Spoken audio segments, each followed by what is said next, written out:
DTCP plot కొంటే land appreciation అనేది ఒక లాభం, శ్రీగంధం చెట్ల మీద వచ్చే ఆదాయం మరో లాభం. డబుల్ బెనిఫిట్ ఆఫర్ తో సిర్లసీమ 2. నా పేరు శ్రీనివాసరావు. నేను చిన్నప్పటి నుంచి సమాజానికి సేవ చేయాలన్న ఏదో నాకు ఉండేది. నేను చిన్నప్పటి నుంచి కూడా సమాజంలో ఏదన్నా చిన్న చిన్న పనులు చేస్తూ ఉండేవాడిని గ్రామ స్థాయిలో. అలాగే అనుకోని కారణంగా నేను జైల్లోకి వెళ్ళడం జరిగింది.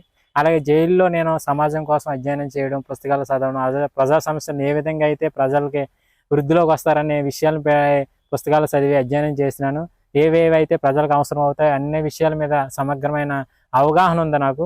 అలాగే నేను ప్రస్తుతానికి గ్రామ స్థాయిలో కాకుండా నియోజకవర్గ స్థాయిలో నేను ప్రజలకు సేవ చేయాలన్న దృక్పథంతో అమలాపురం ఎమ్మెల్యే ఇండిపెండెంట్గా ఏదైనా ప్రధానమైన పార్టీలు కానీ నాకు సీట్ ఇస్తే వాటి తరపున పోటీ చేయాలని నేను అనుకుంటున్నాను. లేదు అని అంటే ఇండిపెండెంట్గా పోటీ చేస్తాను. ప్రస్తుతానికి ఈరోజు నా దగ్గరికి జైభీం పార్టీ నాయకులు వాళ్ళు వచ్చారు నన్ను పార్టీలోకి ఆహ్వానించడానికి. ఇంకా నేను ఏ విధమైన నిర్ణయం తీసుకోలేదు. అదే ప్రధానమైన ఏమైనా పార్టీలు కానీ నాకు ఆహ్వానం ఇచ్చి నాకు అమలాపురం నుంచి కానీ నాకు ఏదైనా అవకాశం కల్పిస్తే నేను సామాన్యుల ఒక గొంతు చట్టసభల్లో వినిపించాలి, వాళ్ళ సమస్యలను పరిష్కరించాలి, ఏమన్నా మంచి పథకాలు ఏమన్నా తీసుకురావాలనేది నేనుండి చట్టసభల్లోకి వెళ్ళి ప్రజలకు సేవ చేయాలన్న దృక్పథంతో నేను రాజకీయాల్లోకి రావడం జరుగుతుంది.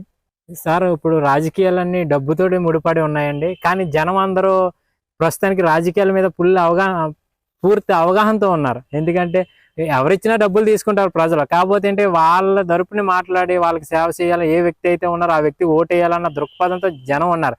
ఎందుకంటే ఈ డబ్బులన్నీ నేడు బిజినెస్గా మారిపోయినాయి. రాజకీయాలన్నీ ఒక ధనవంతుడు వచ్చేసి వ్యాపారం కింద మారిపోయింది. కానీ ప్రజలందరూ కోరుకున్నారు మాకు కావాల్సింది వ్యాపారస్తులు కాదు, మా యొక్క సమస్యలను పరిష్కరించే వ్యక్తి కావాలి రాజకీయాల్లో అన్న ఉద్దేశంతో చాలామంది ప్రజలు అనుకున్నారు. వాళ్ళందరికీ నేను సేవ చేయాలన్న ఉద్దేశంతో నేను రాజకీయాల్లోకి రావడం జరుగుతుంది. నా దగ్గర అయితే ప్రస్తుతానికి ఏ విధమైన ఆర్థికంగా ఏ విధమైన ఒక్క రూపాయి కూడా లేదు. కాకపోతే ఏంటంటే బలమైన నమ్మకం ఉంది. ప్రజలు నన్ను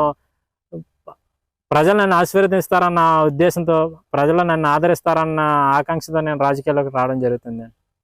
నేను రాజకీయాల్లో కొత్త వరవడి తీసుకురావాలనుకుంటున్నాను. డబ్బులతో కాదు, డబ్బులు లేకుండా నేను గెలిచి కొత్త సిద్ధాంతాలను రాజకీయాల్లోకి తీసుకురావాలి, ప్రజలకి అవగాహన కల్పించాలి. రాజకీయాలు అంటే మన జీవితాలు అందరినీ ప్రభావితం చేసేవే కాబట్టి ప్రతి అంశాన్ని కూడా రాజకీయాలు అనేవి ప్రభావితం చేస్తాయి. అందుకోసం నేను డబ్బులు లేకుండా గెలిచి ప్రజలకి సేవ చేయాలన్న ఉద్దేశంతో రాజకీయాల్లోకి వస్తున్నాను. ప్రస్తుతానికి ఏంటంటే ఎవరు నన్ను ఆహ్వానించిన ప్రధాన పార్టీలలో వాళ్ళు నా వ్యతిరేకంగా ప్రసారం చేస్తారన్న ఉద్దేశంతో ఆగిపోయి, కాకపోతే చాలామంది నేను రాసిన అంశాలు కానీ అన్నిటి మీద పై స్థాయిలో కూడా చదవడం జరిగింది. వాటిలన్నిటిని కూడా నా కోసం కూడా తెలుసుకోవడం జరిగింది. కానీ వాళ్ళు ఇవ్వాలన్న ఉద్దేశం ఉన్నప్పటికీ కూడా ఏదైనా తప్పుడు ప్రసారం జరుగుతుందేమో అనే ఉద్దేశంతో ఉన్నారని నాకు అనిపిస్తుంది. కానీ అవేమీ పెట్టుకోకుండా నేడు ప్రజలు నన్ను ఆహ్వానిస్తారో రాజకీయాల్లోకి నాకు మంచి చేస్తారని నేను అనుకుంటున్నాను. అవేమీ మనసులో పెట్టుకోకుండా నాకు సీట్ ఇచ్చినట్లయితే, ఎందుకంటే వాస్తవాలన్నీ ప్రజలకు తెలుసు కూడా. ఎందుకంటే ప్రజలు అంత అవగాహన లేకుండా లేరు. అందరూ ఇప్పుడు ఎంతో పరిణితి చెంది జ్ఞానంతో కూడుకున్నటువంటి ప్రజలు ఉన్నారు. ప్రతి విషయాన్ని కూడా వాళ్ళు తెలుసుకుంటున్నారు. కాబట్టి నాకు ఏదైనా ప్రధానమైన పార్టీలు టికెట్ ఇస్తే నేను పోటీ చేసి గెలిచి చట్టసభల్లో మా అందరి తరపుని నేను ప్రతి సమస్యను పరిష్కరించాలన్న ఉద్దేశంతో నేను రాజకీయాల్లోకి వస్తున్నాను. మరిన్ని వీడియోస్ కోసం ఛానల్ ని సబ్స్క్రైబ్ చేయండి, లేటెస్ట్ అప్డేట్స్ కోసం వాట్సాప్ ఛానల్ ని ఫాలో చేయండి అండ్ లింక్ డిస్క్రిప్షన్ లో ఉంది.